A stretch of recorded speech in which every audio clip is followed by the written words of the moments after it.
Jurnalis yang kami hormati, terima kasih sudah hadir di ruangan ini. Dalam kesempatan ini kami akan menyampaikan pengembangan perkara penyidikan dugaan tindak pidana korupsi terkait proyek pengadaan subkontraktor fiktif di PT AK Persero tahun 2018 sampai dengan 2020. Kami akan melakukan upaya paksa terhadap satu dari 3 tersangka yang telah ditetapkan dalam perkara dimaksud, dan sudah hadir bersama kita pimpinan KPK Bapak Johanis Tanak dan juga PLT Deputi Penindakan KPK Bapak Asep. Secara lengkap akan disampaikan oleh kedua narasumber kami. Dan kami juga mengundang kepada Bapak Ibu dan rekan-rekan jurnalis yang mengikuti konferensi pers ini melalui akun-akun media sosial KPK untuk bisa memberikan komentar, tanggapan ataupun pertanyaan nanti pada sesi tanya jawab setelah dibuka oleh pimpinan KPK. Kami persilakan Pak Tanak. Baik, terima kasih atas kesempatan diberikan kepada saya. Assalamualaikum warahmatullahi wabarakatuh. Shalom. Salam sejahtera bagi kita semua. Om Swastiastu, Namo Buddhaya, salam kebajikan. Rekan-rekan media yang saya hormati, saya cintai dan saya banggakan,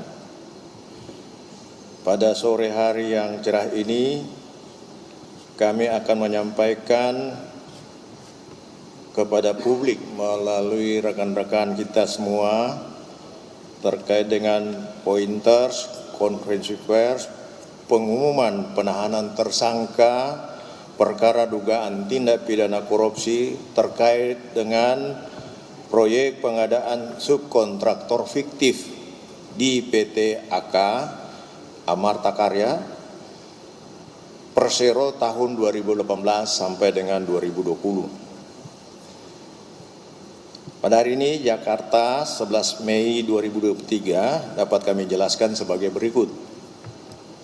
Hari ini kami akan menyampaikan perkembangan penyidikan perkara dugaan tindak pidana korupsi terkait dengan proyek pengadaan subkontraktor fiktif di PT AK periode Persero periode tahun 2018 sampai dengan 2020. Dari perolehan informasi maupun data yang diterima KPK dan yang kemudian dianalisis sehingga mengarah pada adanya dugaan peristiwa pidana tindak pidana korupsi yang berlanjut ke tahap penyelidikan. Selain itu ditemukan pula adanya kecukupan alat bukti untuk ditingkatkan pada tahap penyidikan dengan menetapkan dan mengumumkan 2 pihak sebagai tersangka. Pertama, CP.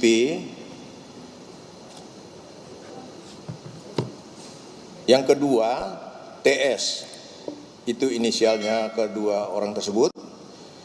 Untuk kebutuhan proses penyidikan, tim penyidik menahan tersangka TS untuk 20 hari pertama, dimulai 11 Mei 2023 sampai dengan 30 Mei 2023 di cabang rutan KPK pada Markas Komando Puspomal Jakarta Utara. KPK mengingatkan tersangka CP agar hadir di penjadwalan pemanggilan berikutnya dari tim penyidik. Jadi CP ini belum hadir.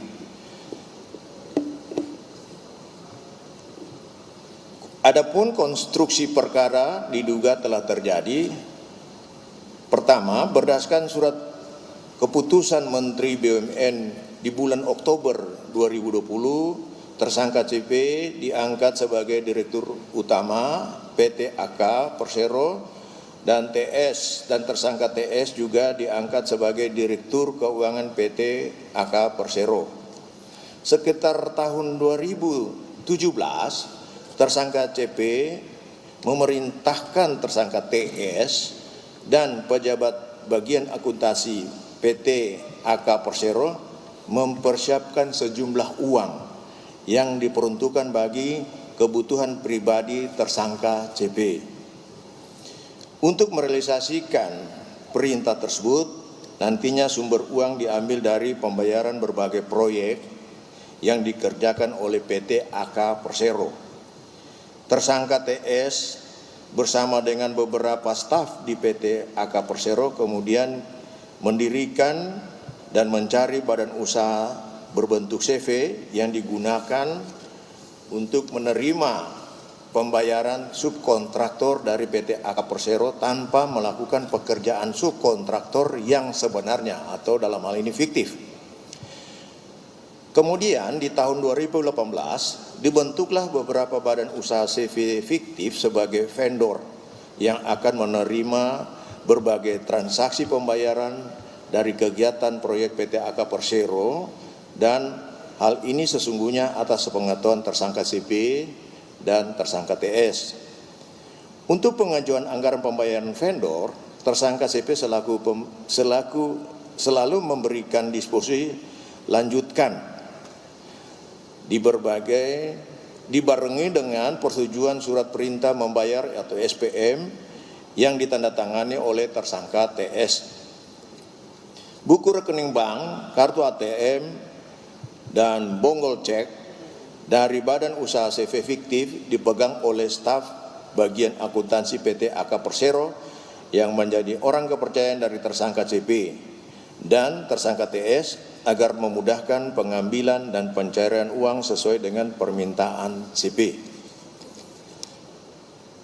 Diduga ada sekitar 60 proyek pengadaan PT AK Persero yang disubkontraktorkan secara fiktif oleh tersangka CP dan tersangka TS.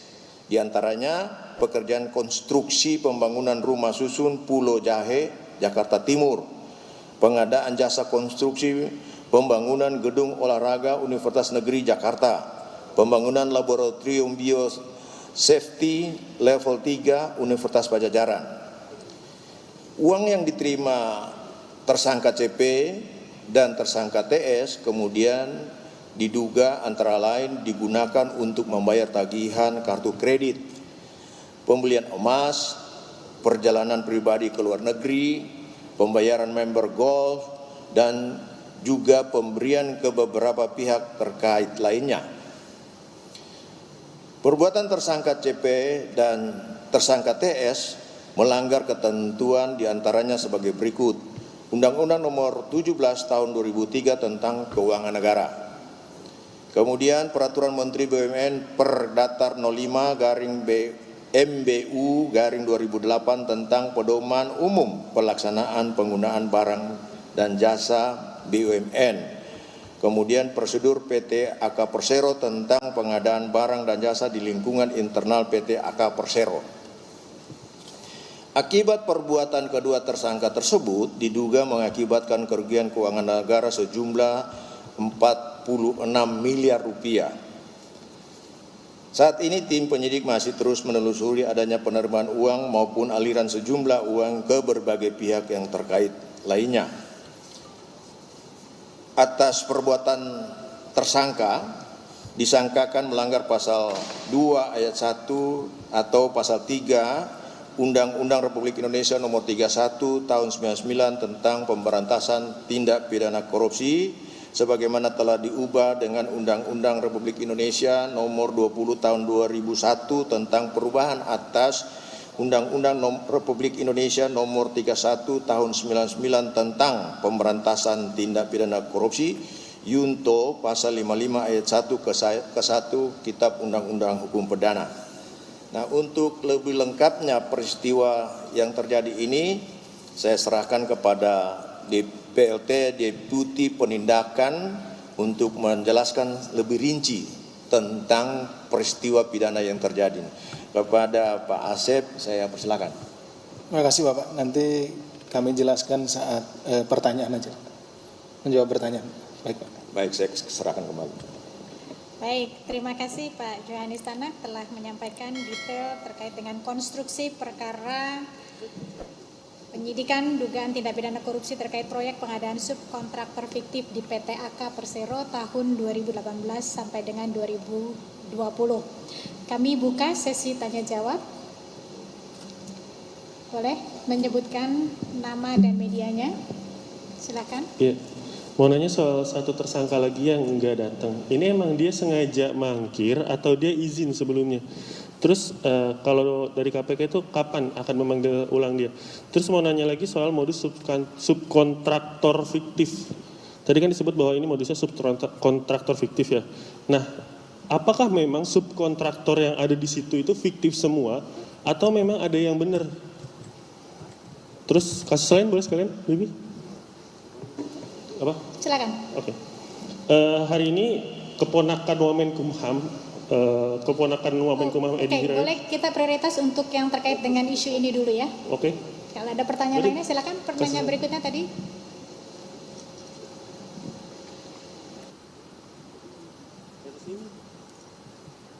Oh, kasus ini. Oh, lanjut berarti Mbak Ipit. Saya mau menanyakan kasus lain tadi. Niatnya. Ya, silakan kalau ada pertanyaan lainnya terkait dengan tema konferensi pers kita sore hari ini dulu. Tidak ada? Baik, sambil menunggu kalau nanti masih ada, kita buka sesi yang kedua. Saya persilahkan Pak Asep mungkin akan menyampaikan lebih detail. Oke, Pak Johanis Tanak, silakan Pak. Sengaja mangkir atau tidak mangkir, yang jelas pada hari ini beliau tidak datang. Katanya alasannya sakit, tapi nanti akan dijelaskan lebih lanjut oleh Pak Asep. Subkontraktor fiktif, apakah semua fiktif atau ada yang tidak? Nah, untuk sementara waktu ini yang fiktif itu seperti yang sudah kami sebutkan. Tetapi nanti dalam proses penyidikan akan dikembangkan lagi, nanti bagaimana perkembangannya bisa nanti didiskusikan kembali. Untuk lebih jelasnya saya serahkan kepada Pak Asep selaku Deputi Penindakan yang bertanggung jawab penuh dalam pelaksanaan penindakan tersebut. Silakan Pak. Terima kasih Bapak PLT Pak. PLT Pak. Mas Chandra tadi belum menyebutkan namanya. Untung saya tahu Mas Chandra. Baik Mas Chandra. Memang untuk sore hari ini rencananya ada 2 tersangka. Kami sudah memanggil pada hari ini untuk 2 tersangka. Tapi yang bersangkutan mengirimkan surat sakit ya. Jadi kita berdasarkan surat tersebut yang bersangkutan tidak hadir. Nanti dalam waktu dekat akan kami panggil kembali terhadap yang bersangkutan. Kemudian menambahkan apa yang disampaikan oleh pimpinan tadi terkait dengan subkontraktor. Jadi memang yang kami temukan sampai saat ini ya seperti itu adanya subkontraktor yang fiktif itu di beberapa tempat. Ini juga yang membuat penyidikannya ini kan di tahun 2022 ya. Jadi agak sedikit molor waktunya karena memang kita harus betul-betul mengecek apakah pekerjaan-pekerjaannya itu fiktif semua atau ada sebagian yang memang dikerjakan seperti itu. Jadi kita betul-betul cek ke lapangan terkait dengan pekerjaan-pekerjaan yang dilakukan oleh PT AK ini. Demikian mungkin kalau yang terkait dengan perkara ini. Mbak Ipi kami persilakan. Baik, terima kasih Pak Asep. Kita buka sesi kedua kalau masih ada pertanyaan. Prioritas untuk topik terkait dengan konferensi kita sore hari ini dulu.